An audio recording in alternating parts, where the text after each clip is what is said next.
ಸ್ವಾತಂತ್ರ್ಯ ದಿನಾಚರಣೆ ಭಾಷಣದಲ್ಲಿ ಕೇಂದ್ರವನ್ನ ತಿವಿದಿದ್ದಾರೆ ಸಿಎಂ ಸಿದ್ದರಾಮಯ್ಯ. ಕೇಂದ್ರ ಸರ್ಕಾರ ಎನ್ನುವ ಬದಲು ಒಕ್ಕೂಟ ಸರ್ಕಾರ ಅಂತ ಪ್ರಸ್ತಾಪಿಸಿದ್ದಾರೆ.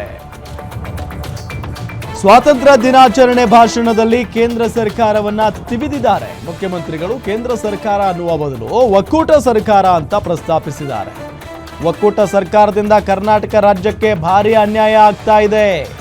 ತೆರಿಗೆ ಪಾಲಿನಲ್ಲಿ ಕರ್ನಾಟಕಕ್ಕೆ ಒಕ್ಕೂಟ ಸರ್ಕಾರ ತಾರತಮ್ಯ ಮಾಡ್ತಾ ಇದೆ. ತೆರಿಗೆ ಸಂಪನ್ಮೂಲಗಳ ಹಂಚಿಕೆಯಲ್ಲಿ ಪಕ್ಷಪಾತಿ ಧೋರಣೆಯನ್ನ ತೋರಿಸ್ತಾ ಇದ್ದಾರೆ.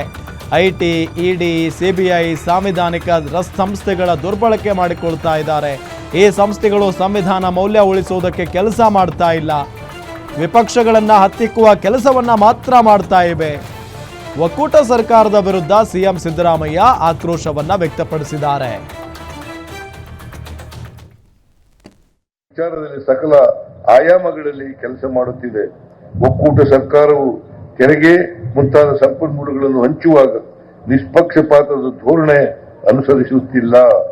ಐಟಿ, ಇಡಿ, ಸಿಬಿಐ ಮತ್ತು ಕೆಲವು ಸಂವಿಧಾನಿಕ ಸಂಸ್ಥೆಗಳು ಪ್ರಜಾಪ್ರಭುತ್ವದ ಹಾಗೂ ಸಂವಿಧಾನದ ನೈಜ ಮೌಲ್ಯಗಳ ಉಳಿವಿಗಾಗಿ ಕಾರ್ಯನಿರ್ವಹಿಸುತ್ತಿಲ್ಲ ಎಂಬ ಆಕ್ರೋಶವು ವಿವಿಧ ವೇದಿಕೆಗಳಿಂದ ವ್ಯಕ್ತವಾಗಿದ್ದಿದೆ.